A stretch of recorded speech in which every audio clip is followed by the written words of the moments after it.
This happened a few years back. I was doing long-haul, mostly cross-country routes, the kind that take you through vast stretches of nothing. You know, the ones where the radio turns to static for hours, and the only sign of life is the occasional pair of headlights going the other way, miles apart. I was young, eager for the miles, the money, didn't mind the solitude, or so I thought. The route I was on took me across a long, desolate stretch of highway that ran between the borders of two large governmental territories. I don't want to say exactly where, but think big, empty spaces, lots of trees, not much else. It was notorious among drivers for being a dead zone. No signal, no towns for 100 miles either side, and prone to weird weather. Most guys tried to hit it during daylight, but schedules are schedules. Mine had me crossing it deep in the night. I remember the feeling. Utter blackness outside the sweep of my headlights. The kind of dark that feels like it's pressing in on the cab. The only sounds are the drone of the diesel engine, the hiss of the air brakes now and then, and the rhythmic thrum of the tires on asphalt. Hypnotic. Too hypnotic. I'd been driving for about 10 hours, with a short break a few states back. Coffee was wearing off. The dashboard lights were a dull, green glow, comforting in a way, but also making the darkness outside seem even more absolute. My eyelids felt like they had lead weights attached. You fight it, you know? Slap your face. Roll down the window for a blast of cold air. Crank up whatever music you can find that hasn't dissolved into static. I was doing all of that. It must have been around 2 or 3 a.m. I was in that weird state where you're not quite asleep, but not fully awake either. Like your brain is running on low power mode. The white lines on the road were starting to blur together, stretching and warping. Standard fatigue stuff. I remember blinking hard, trying to refocus. That's when I saw it, or thought I saw it. Just a flicker at the edge of my headlights, on the right shoulder of the road. Small, low, to the ground. For a split second, I registered a shape, vaguely human-like, and then it was gone, swallowed by the darkness as I passed. My first thought? Deer, or a coyote. Common enough, but it hadn't moved like an animal. It had been upright. My brain, sluggish as it was, tried to process it. Too small for an adult. Too still for an animal startled by a rig. Then the logical part, the part that was still trying to keep me safe on the road, chimed in. You're tired. Seeing things. Happens. And I almost accepted that. I really did. Shook my head. Took a swig of lukewarm water from the bottle beside me. Kept my eyes glued to the road ahead. The image, though, it kind of stuck. A small, upright shape. Like a child. No way, I told myself. Out here? Middle of nowhere? Middle of the night? Impossible. Kids don't just wander around on interterritorial highways at 3 a.m. It had to be a trick of the light, a bush, my eyes playing games. I've seen weirder things born of exhaustion. Shadows that dance, trees that look like figures. It's part of the job when you're pushing limits. I drove on for maybe another 30 seconds, the image fading. My rational mind started to win. Just a figment. Then I glanced at my passenger side mirror. Habit. Always checking. And my blood went cold. Not just cold. It felt like it turned to slush. There, illuminated faintly by the red glow of my trailer lights receding into the distance, was the reflection of a small figure, standing on the shoulder of the road, exactly where I'd thought I'd seen something. It wasn't a bush. It wasn't a shadow. It was small, and it was definitely standing there unmoving as my truck pulled further and further away. My heart started hammering against my ribs. This wasn't fatigue. This was real. There was something back there, and it looked tiny. Every instinct screamed at me. Danger. Wrong. Keep going. But another voice, the one that makes us human, I suppose, whispered something else. A kid? Alone out here? What if they're hurt? Lost? I fought with myself for a few seconds that stretched into an eternity. The image in the mirror was getting smaller, fainter. If I didn't act now, they'd be lost to the darkness again. God, the thought of leaving a child out there, if that's what it was, against my better judgment, against that primal urge to just floor it, I made a decision. I slowed the rig, the air brakes hissing like angry snakes, pulled over to the shoulder, the truck groaning in protest, put on my hazards, their rhythmic flashing cutting into the oppressive blackness. Then I did what you're never supposed to do with a full trailer on a narrow shoulder. I started to reverse, slowly, carefully, my eyes flicking between the mirrors, trying to keep the trailer straight, trying to relocate that tiny figure. The crunch of gravel under the tires sounded unnaturally loud. It took a minute, maybe two, but it felt like an hour. The red glow of my tail lights eventually washed over the spot again. And there it was, a kid. I stopped the truck, so my cab was roughly alongside them, maybe 10 feet away. Switched on the high beams, hoping to get a better look, and also to make myself clearly visible as just a truck, not something else. The kid was small, really small. I guess maybe 6, 7 years old? Hard to tell in the glare. They were just standing there, on the very edge of the gravel shoulder, right where the trees began. The woods pressed in close on this stretch of road, tall, dark pines and dense undergrowth that looked like a solid black wall, just beyond the reach of my lights. The kid wasn't looking at me. They were facing sort of parallel to the road, just walking, slowly, like they were on a stroll, completely oblivious to the massive 18-wheeler that had just pulled up beside them, engine rumbling, lights blazing. They were wearing what looked like pajamas, thin, light-colored pajamas, in the chill of the night. No coat, no shoes that I could see. My mind reeled. This was wrong. So many levels of wrong. I killed the engine. The sudden silence was almost deafening, amplifying the crickets. The rustle of leaves in the woods from a breeze I couldn't feel in the cab. My heart was still thumping.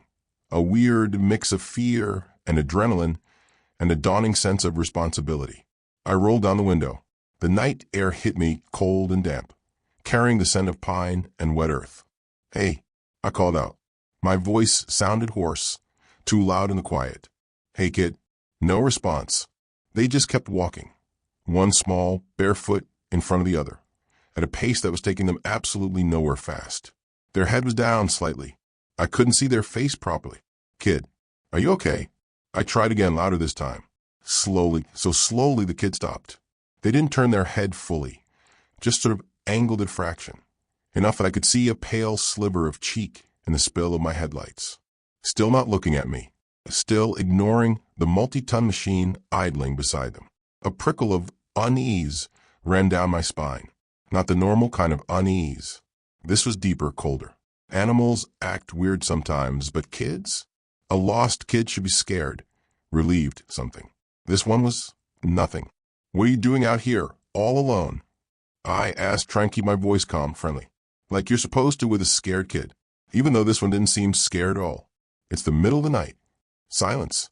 Just the sound of their bare feet scuffing softly on the gravel as they took another step, then another, as if my presence was a minor inconvenience, a background noise they were choosing to ignore. This wasn't right. My internal alarm bells were clanging louder now. My hand hovered near the gear stick. Part of me wanted to slam it into drive and get the hell out of there.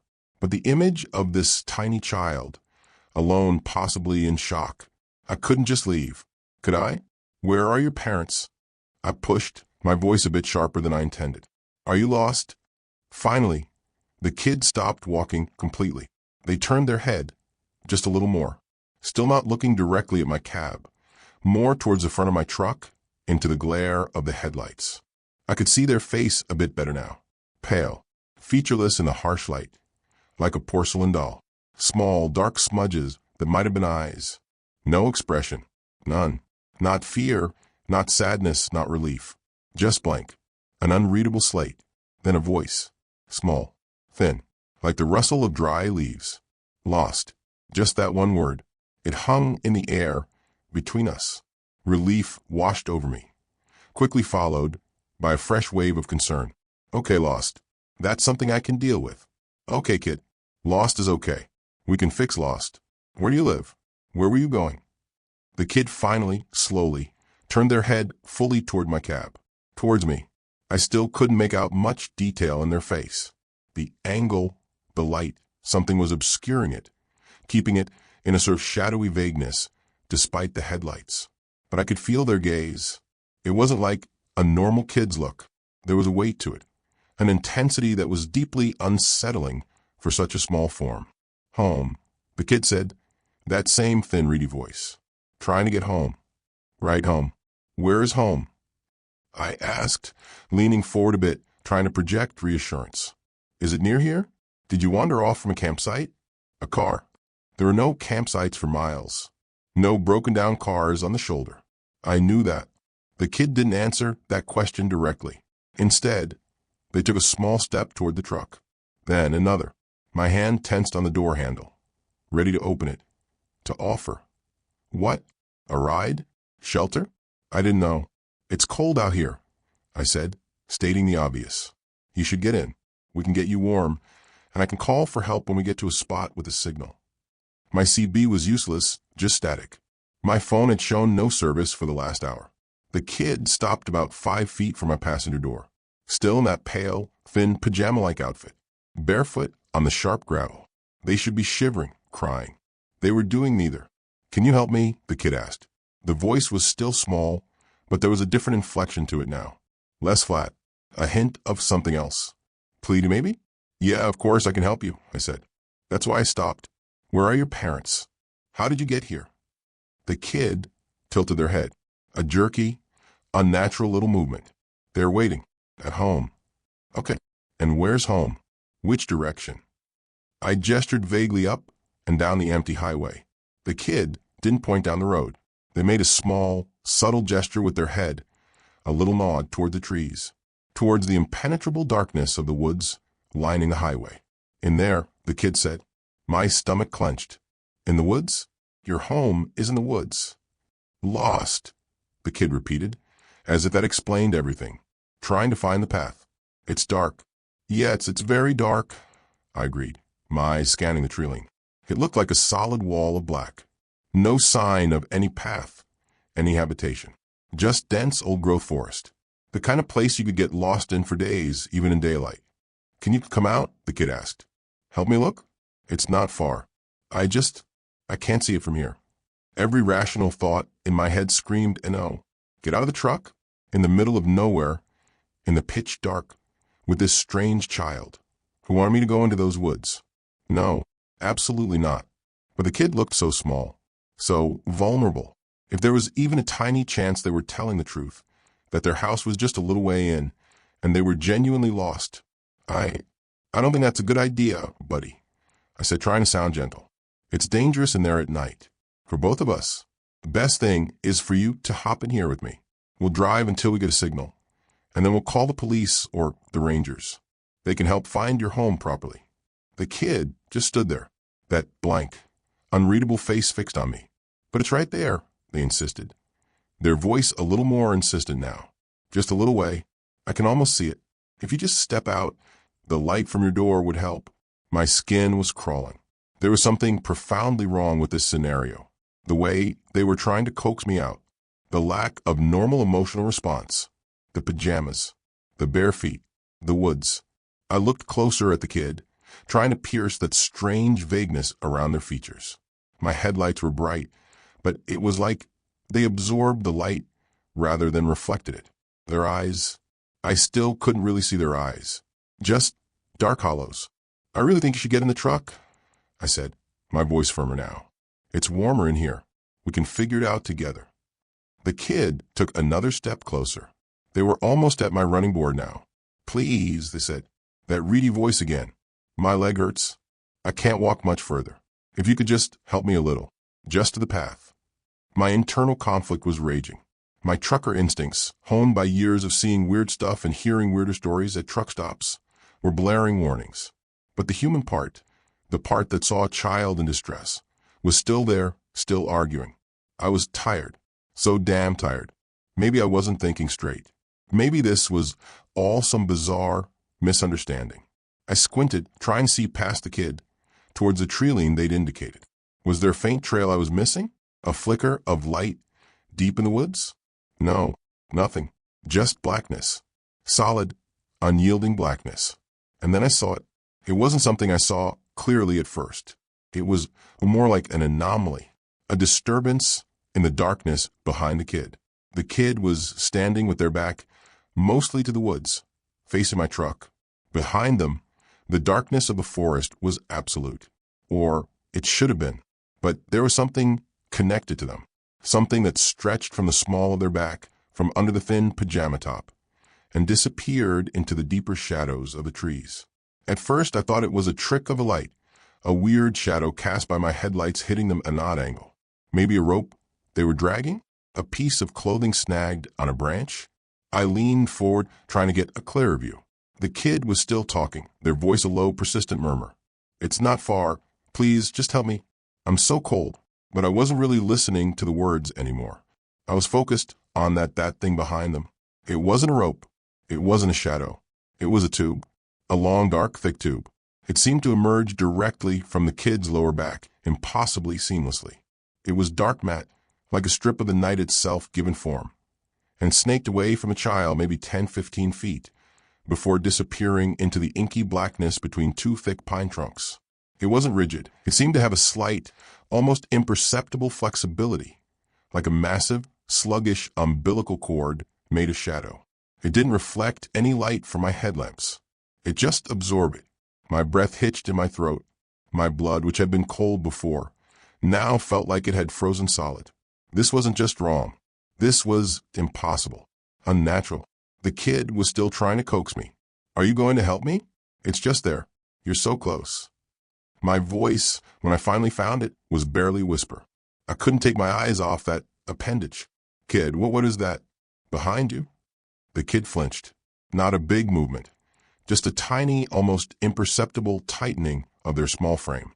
Their head, which had been tilted pleadingly, straightened. The blankness on their face seemed to solidify. "What's what?" they asked, their voice suddenly devoid of that pleading tone. It was flat again, colder. That thing," I stammered, pointing with a shaking finger.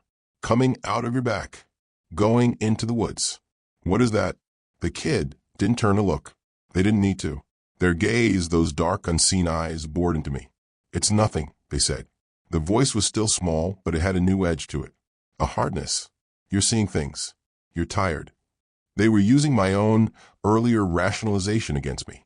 "No," I said, my voice gaining a tremor of conviction born of sheer terror. "No, I'm not. I see it. It's right there. It's connected to you." The kid was silent for a long moment. The only sound was the thumping of my own heart, so loud I was sure they could hear it. The crickets had stopped. The wind seemed to die down. An unnatural stillness fell over the scene. Then the kid's face began to change. It wasn't a dramatic movie monster transformation. It was far more subtle and far more terrifying. The blankness didn't leave, but it sharpened. The pale skin seemed to tighten over the bones. The areas where the eyes were, those dark smudges, seemed to deepen, to become more shadowed, more intense, and a flicker of something ancient and utterly alien passed across their features. It wasn't human anger. It was something older, colder, and infinitely more patient, now strained to its limit. The air in my cab suddenly felt thick, heavy, hard to breathe. "Just come out of the truck," the kid said, and the voice, oh God, the voice. It wasn't the small, reedy voice of a child anymore. It was deeper, resonant, with a strange, grating undertone, like stones grinding together. It was coming from that small frame, but it was impossibly large, impossibly old. It vibrated in my chest. "Come out. Now." The command was absolute. My hand, which had been hovering near the gear stick, now gripped it like a lifeline. My other hand fumbled for the ignition key, which I'd stupidly left in. "What are you?" I choked out, staring at the monstrous thing playing dress-up in a child's form, at the dark, pulsating tube that was its anchor to the shadows. The kid's head tilted again, that jerky, unnatural movement. The expression on its face, if you could call it that, was one of pure, unadulterated annoyance, contempt. like I was a particularly stupid insect, had failed to swat. And then it spoke in that same terrible, resonant, grinding voice. The words it said are burned into my memory, colder than any winter night. "Why?" it rasped, the sound seeming to scrape the inside of my skull. "The Fuck, are humans smarter now?" That was it. That one sentence. The sheer cosmic frustration in it. The implication of past encounters of easier prey.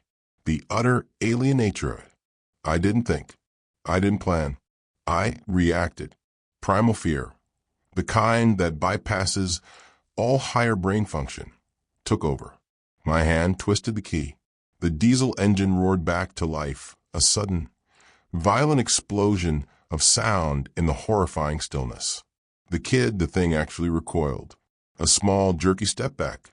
The expression, that awful, tightened, ancient look, intensified. I slammed the gear stick into drive. My foot stomped on the accelerator. The truck lurched forward, tires spinning on the gravel for a terrifying second before they bit into the asphalt. I didn't look at it. I couldn't. I stared straight ahead, my knuckles white on the steering wheel, the whole cab vibrating around me. The truck surged forward, gaining speed with agonizing slowness. For a horrible moment, I imagined that tube thing whipping out trying to snag the trailer, to pull me back, to drag me into those woods. I imagined that small figure, with its ancient, terrible voice, somehow keeping pace. I risked a glance in my driver's side mirror.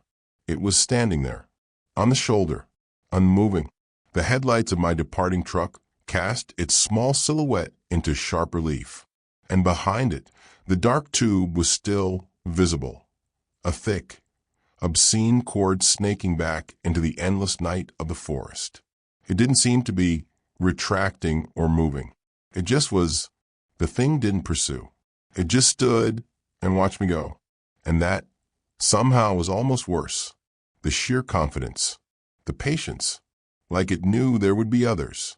Or maybe it was just annoyed that this particular attempt had failed. I drove, I don't know for how long. I just drove. My foot was welded to the floor. The engine screamed. I watched the speedometer needle climb, far past any legal or safe limit for a rig that size, on a road that dark. I didn't care.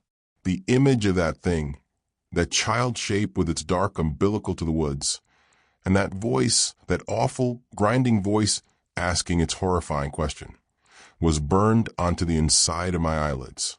I must have driven for an hour, maybe more, at speeds that should have got me killed or arrested, before the adrenaline started to fade, replaced by a bone-deep, shaking exhaustion that was more profound than any fatigue I'd ever known. My hands were trembling so violently I could barely keep the wheel straight. Tears were streaming down my face, not from sadness, but from sheer, unadulterated terror and relief.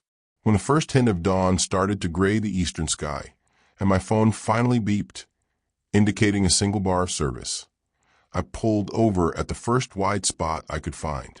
I practically fell out of the cab, vomiting onto the gravel until there was nothing left but dry heaves. I sat there on the cold ground, shaking, for a long time, watching the sun come up, trying to convince myself that it had been a dream, a hallucination brought on by exhaustion. But I knew it wasn't. The detail of that tube, the voice, the question. You don't hallucinate something that specific, that coherent, that utterly alien. I never reported it. Who would I report it to? What would I say? Officer, I saw a little kid who was actually an ancient cosmic horror tethered to the woods by a nightmare umbilical cord. And it got mad because I didn't want to eat dinner? They'd have locked me up, breathalyzed me, drug tested me, sent me for a psych evo. I finished that run on autopilot, dropped the load, drove my rig back to the yard, and I quit. I told them I was burned out and needed a break. They tried to convince me to stay, offered me different routes, more pay. I just couldn't. Every time I closed my eyes, I saw that kid, that tube, those woods. Every dark road felt like a trap. I found a local job, something that keeps me home at night. I don't drive in remote areas anymore if I can help it, especially not at night. I still have nightmares. Sometimes when I'm very tired, driving home late from somewhere, I'll see a flicker at the edge of my vision on the side of the road, and my heart will try to beat its way out of my chest. I don't know what that thing was. An alien? A demon? Something else. Something that doesn't fit into our neat little categories? All I know is that it's out there, and it's patient, and seems to have learned that its old tricks aren't as effective as they used to be. Why the fuck are humans smarter now? That question haunts me. Implies they weren't always. It implies that once upon a time we were easier. That maybe, just maybe, people like me, tired and alone on dark roads, used to just step out of the cab when asked, and were never seen again. So, if you're ever driving one of those long, lonely stretches of road deep in the night, and you see something you can't explain, maybe just keep driving. Maybe being smarter now means knowing when not to stop. Knowing when to ignore that little voice telling you to help. Because what's asking for help might not be what it seems. Stay safe out there. And for God's sake, stay on the well-lit roads.